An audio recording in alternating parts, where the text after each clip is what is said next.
the Lord, O my soul, and all that is within me. Bless his holy name. We are looking at this week's Sunday school lesson, and we're still talking about justice. And our subject today is justice and the marginalized, or counterculture. And we're coming from Deuteronomy chapter 24, verses 10 through 21. This lesson gives details on how the Lord wants his people to live and treat one another. Even during the Old Testament days, there were the haves and the have-nots. And the Lord provided a way for everybody to live so that those who have would be able to share with those who have not. And everybody would be able to live and do well. So we're told in the very first part of our lesson about just lending. He says that sometimes your brother or your sister might want to borrow something from you. And once you loan it to them, don't go to their house demanding to be repaid or demanding to receive the pledge that they have made. He says, give them a chance to preserve their dignity. Allow them the opportunity to give it back. And he says, if a man be poor, thou shalt not sleep with his pledge. In any case, thou shalt deliver him the pledge again when the sun goeth down, that he may sleep in his own raiment, and bless thee, and shall be righteous unto thee before the Lord thy God. During that time, you could give something for the lender to hold and receive it back. Sometimes it was raiment or clothing or whatever they had. So he says, don't take advantage of people. Give them a chance to deal with dignity and to pay back the pledge that they have made. Lenders were to be gracious in lending and not demanding in lending. And then he says, thou shalt not oppress an hired servant that is poor and needy.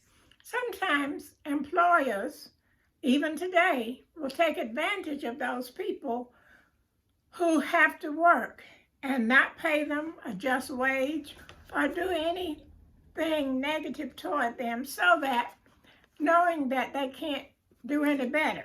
So the scripture speaks against that. Thou shalt not oppress a hired servant. You don't take advantage of people that work for you. Whether he be thy brethren or thy stranger that are in the land and within the gates, whether it's somebody you know or whether it's somebody who just shows up and asks you for help. We are not to take advantage of those people. And then we're told that at his day, thou shalt give him his hire. Pay a person what you're supposed to pay him. Neither shall the sun go down upon it, for he is poor and setteth his heart upon it. We know the person needs, or he would not be asking. So we should not take advantage of people when they are loaning or when they work for us. We're supposed to treat people with dignity and not mistreat anybody just because we can. And then he says, lest he cry against thee unto the Lord, and it be sin upon thee. He's saying that if he prays to the Lord against you, then that counts as a sin. And you don't want that. So it's just very important that we pay people what we are supposed to. And then he talks about the community. The father shall not be put to death for the children, neither shall the children be put to death for the father. Every man shall be put to death for his own sin. There was a time, during this time, if a father owed a debt and couldn't pay it, then his son could be put to death for it. And the Lord is letting us know here that's not a proper thing to do. That's not a Christian thing to do. He says, thou shalt not pervert the judgment of the stranger, nor of the fatherless, nor take a widow's raiment to pledge. He deals with here the stranger, the fatherless, and the widow. Most of those people would be at a disadvantage at this point. And he's still repeating that don't pervert the judgment. Don't try to get over on people because you have the upper hand. And he says that we must pay attention to people and treat them right. But thou shalt remember that thou wast a bondsman in Egypt, and the Lord thy God redeemed thee. Therefore I command thee to do this thing. He says, don't forget where you came from now. Sometimes when we move up a step, we forget. And he says, don't forget you were slaves in Egypt, and I redeemed you. So I expect you to treat people well. And when thou cuttest down thine harvest in the field, and hast forgot a sheaf in the field, thou shalt not go again to fetch it. It shall be for the stranger, for the fatherless, and for the widow. During this time, people had crops, and they would gather the crop. And he said, don't get everything. Leave something there for the poor people to go out and glean, which means they get the leftovers. And that way they would be able to live. And even when I was a child growing up, we lived in a rural area where farming was the thing. And people allowed others to come in and collect after they had gotten the first fruits or the first crops. So that's a way of everybody being able to live. And he says that the Lord will bless thee in all the works of thine hand if you do the things that he has asked us to do. Treat people right. Don't try to mistreat them. Don't take advantage of people. And deal with them fairly. And even in the New Testament, Jesus says that if one asks for your coat, give him your cloak also. So Jesus taught us to look out for the people who cannot look out for themselves. And then he says, when thou bearest thine olive tree, thou shalt not go to the bough again. It shall be for the stranger, for the fatherless, and for the widow, the same people we mentioned before. When thou gatherest the grapes of the vineyard, thou shalt not glean it afterward.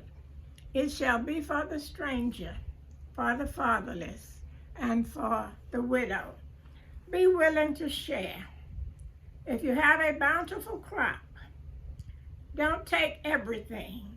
Leave some for those who do not have as much as you have.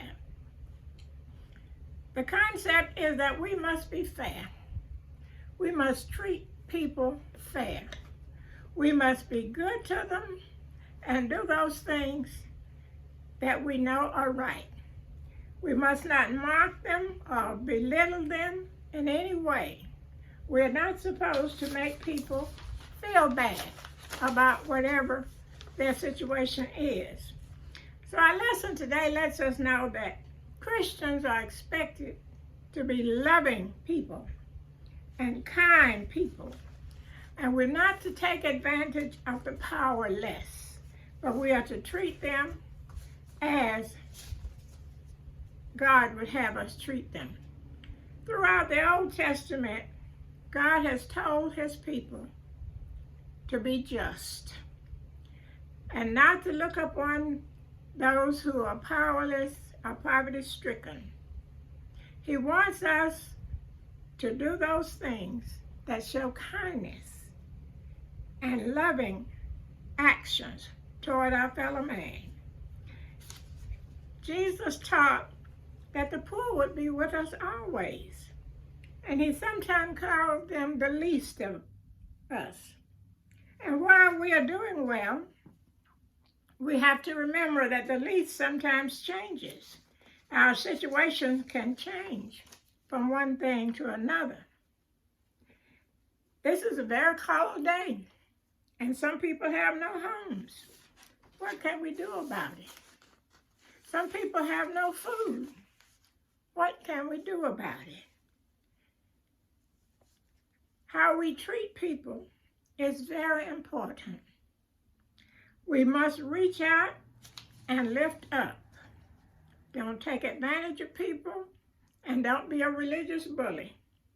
Let's not use our Christianity as a whip, but let us use it as a love stick. Let us reach out and touch a soul that's hungry. Reach out and touch a spirit in despair. Reach out and touch a life torn and dirty, a man who is lonely because you care. Reach out and touch that neighbor who hates you.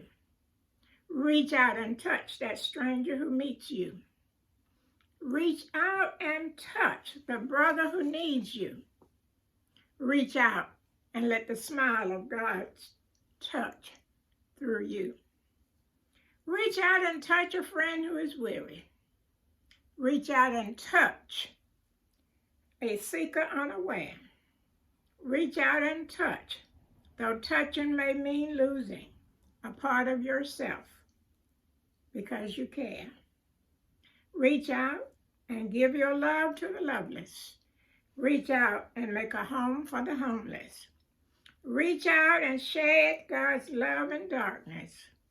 Reach out and love and leave the smile of God everywhere. God bless you.